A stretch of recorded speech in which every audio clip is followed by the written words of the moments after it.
Hello everyone, আসসালামু আলাইকুম। Welcome to my blogs. কেমন আছেন সবাই? আশা করছি সবাই ভালো আছেন। আল্লাহর অশেষ রহমতে আমরাও সবাই ভালো আছি, আলহামদুলিল্লাহ। চলে আসলাম নতুন আরও একটি ব্লগ নিয়ে আপনাদের সবার মাঝে। আজকে সকাল থেকে ব্লগটি শুরু করছি। আজকে সকালে বাচ্চাদের নিয়ে স্কুলে যাচ্ছিলাম। আজকের ওয়েদারটা বেশ ভালোই লাগছিল, একটু রেইনি ওয়েদার ছিল, মানে না গরম না ঠান্ডা, মানে ভালোই লাগছিল আসলে ওয়েদারটা। তো যাই হোক, ওয়েদার ভালো লাগা দিয়ে আমার কিছু করার নেই, কিন্তু আমার এত ঘুম আসছিল যে কি বলবো, ঘুম ঘুম চোখে বাচ্চাদের নিয়ে স্কুলে যাচ্ছি। ওদেরকে স্কুলে দিয়ে তারপর আমি চলে আসবো আবার বাসায়, যেহেতু বললাম আমার ঘুম আসছিল প্রচুর। বাসায় এসে একটা লম্বা ঘুম দেওয়ার ট্রাই করব। আসলে আমি বাসায় একটু এসে ঘুমাই, কারণ আমার আবার অফিস টাইম থাকে, তো অফিসে যাওয়া লাগে। তো একটু না ঘুমালে দেখা যায় অফিসে যেয়ে আমি আর কাজ করতে পারি না, প্রচণ্ড খারাপ লাগে, মাথা ভার হয়ে থাকে। তাই আমি ওদেরকে দিয়ে বাসায় চলে আসি।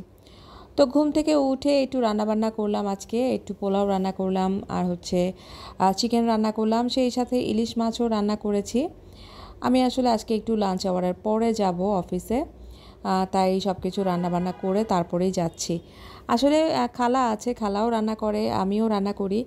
আজকে ভাবলাম আমিই রান্না করি, কারণ পোলাও আর মাংসটা সাধারণত বাচ্চারা আমার হাতেরটাই বেশি পছন্দ করে। তো এখানে ডাল রান্না করা হয়েছে, পোলাও রান্না করা হয়েছে, তারপরে বুটের ডাল রান্না, মানে বুটের ডাল দিয়ে গরুর মাংস রান্না করে রেখেছি।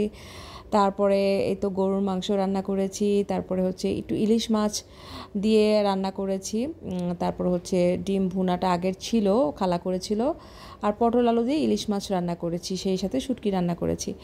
অনেক কিছু রান্না করেছি আমি, এখানে প্রায় 2 দিনের খাবার রান্না করেছি, একবারে রান্না করে রেখে দিয়েছি আর কি।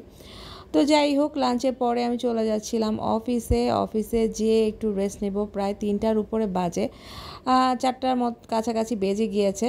মানে আমার অফিস টাইম থাকে 10টায়, বাট আমার যেতে যেতে 3টা 4টা বেজে যায়। তো কিছু মানে বলে না আমাকে, মানে আমার স্যার যেহেতু আমার কলেজের প্রফেসর ছিল, তাই আমাকে তেমন একটা কিছু বলে না। তো এই সুযোগটা আর কি কাজে লাগাচ্ছি। তো যাই হোক, অফিসে যাওয়ার পরে একটু রেস্ট নিয়েছিলাম, রেস্ট নেওয়ার পরে একটু কাজ করলাম। কাজের পরে দেখি স্যার আবার আমার জন্য ক্যাশনাট সালাদ নিয়ে এসছে খাবার জন্য। ভাবলাম একটু খেয়েই নিই, আমার খুব পছন্দের একটা খাবার ক্যাশনাট সালাদ। তো ওটা খেলাম, তারপরে কোল্ড ড্রিঙ্কস খেলাম। সবাই সবার কাজ নিয়ে ব্যস্ত, আমি একটু নাস্তা পানি খাচ্ছি আর কি।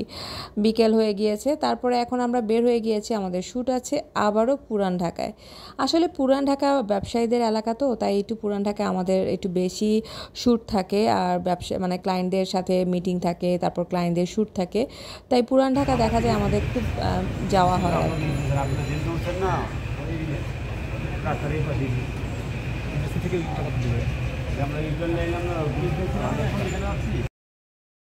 যেহেতু পুরান ঢাকা খুব বড় একটা এরিয়া, তাই আমাদের এক একবার এক এক জায়গায় যাওয়া হয়। যেমন সূত্রাপুর, নবাবপুর, তারপরে হচ্ছে মানে আরও অনেক অনেক এরিয়া আর কি, আমার তো তেমন একটা মনেও থাকে না। তারপর লালবাগের যে কেল্লা আছে ওই দিকেও যাওয়া হয়। তারপরে মানে অনেক সাইডে আমাদের দেখা যায় শ্যুটের কাজ থাকে, ক্লায়েন্ট মিটিং থাকে, তো ওখানে আমাদের সবারই যেতে হয়। তো আজকে আমরা যাচ্ছি একটা গার্মেন্টসে, ছোটোখাটো একটা গার্মেন্টস ফ্যাক্টরি। তো ওটাতেই আমাদের ইনভিটেশন ছিল ওদের শ্যুট করার।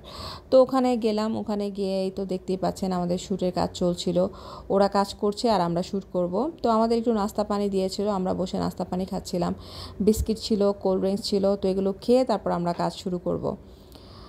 অনেক কাজ আছে, একটু রেস্ট নিয়ে নিচ্ছি আর কি, নাস্তা পানি খেয়ে একটু প্রিপারেশন নিয়ে নিচ্ছি। কাজ করতে করতে প্রায় সন্ধ্যার উপরে বাজে। সন্ধ্যার সময় আমরা চলে গেলাম, আমাদের প্রচণ্ড ক্ষুধা লেগেছে, তো ভাবলাম আমরা একটু খেয়ে নিই। আর এই রেস্টুরেন্টের খাবারটা নাকি অনেক ভালো, জান্নাত রেস্টুরেন্ট আর কি, ক্যাফে। তো আমরা ভাবলাম যে এটার মধ্যে যে একটু পুরান ঢাকার ঐতিহ্যবাহী খাবারগুলো খেয়ে আসি। আর যেহেতু আমরা পুরান ঢাকা প্রায়ই যাতায়াত হয়, তো পুরান ঢাকার যত খাবার আছে ঐতিহ্যবাহী খাবারগুলো আমরা খাওয়ার ট্রাই করি আর কি। তো আজকে যাচ্ছি এটাতে, আমার কাছে মনে হচ্ছে এখানকার খাবারটা ভালোই হবে, ভালোই মানে বেশ ভিড় ছিল আর কি রেস্টুরেন্টটাতে। আর দেখা যায় কাজের শেষে আমরা একটু খাওয়া দাওয়া করি, না হলে একদম মানে টায়ার্ড লাগে, এত ক্ষুধা লাগে কাজ করার পর, শরীর একদম টায়ার্ড মানে হয়ে যায়, তাই আমরা একটু খাওয়া দাওয়া করে ফ্রেশ হয়ে নিই। চিকেন ঝাল তাওয়াটা নাও।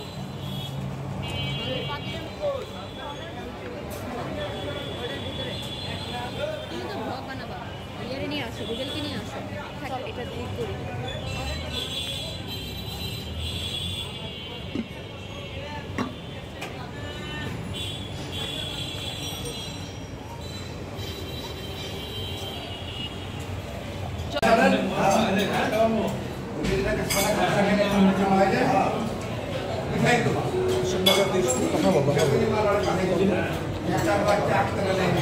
আমরা চলে এসেছি আজকে ক্যাফে জান্নাতে, লালবাগের ক্যাফে জান্নাত চলে আসছি।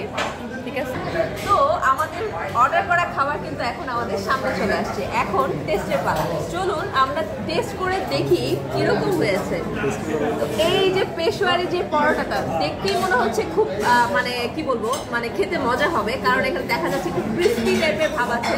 তো তুমি একটু খাও, খেয়ে টেস্ট করে বলো কেমন হয়েছে। আর আমি একটু নানটা টেস্ট করি, আমার মনে হচ্ছে ভালোই হবে, খুব একটা খারাপ হবে বলে মনে হচ্ছে না।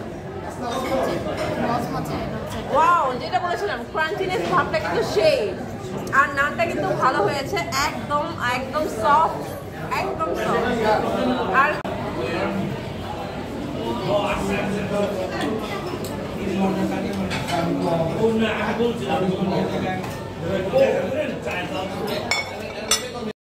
তো অনেক কিছু খেলাম, পেশোয়ারি পরোটা, নান, তারপরে হচ্ছে ওদের ভুনা, তারপর চিকেন মশলা, চাপ মশলা, অনেক কিছু খাওয়া দাওয়া হলো।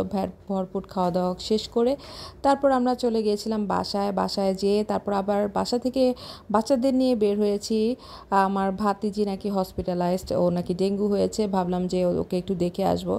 আসলে কাজ শেষে এত টায়ার্ড ছিলাম, তারপরেও যেহেতু রিলেটিভ হসপিটালাইজ, তো দেখতে তো যেতে হবেই। তো আমি আর মাইশা আর আমার ছোটো মেয়ে ওকে নিয়ে তারপর চলে গিয়েছিলাম হসপিটালে। খিদমা হসপিটালেই অ্যাডমিটেড ছিল, আবার ও এই হসপিটালেরই ডক্টর। তো যাই হোক, ওকে দেখতে গেলাম। তো আজকে এই পর্যন্ত, আল্লাহ হাফেজ।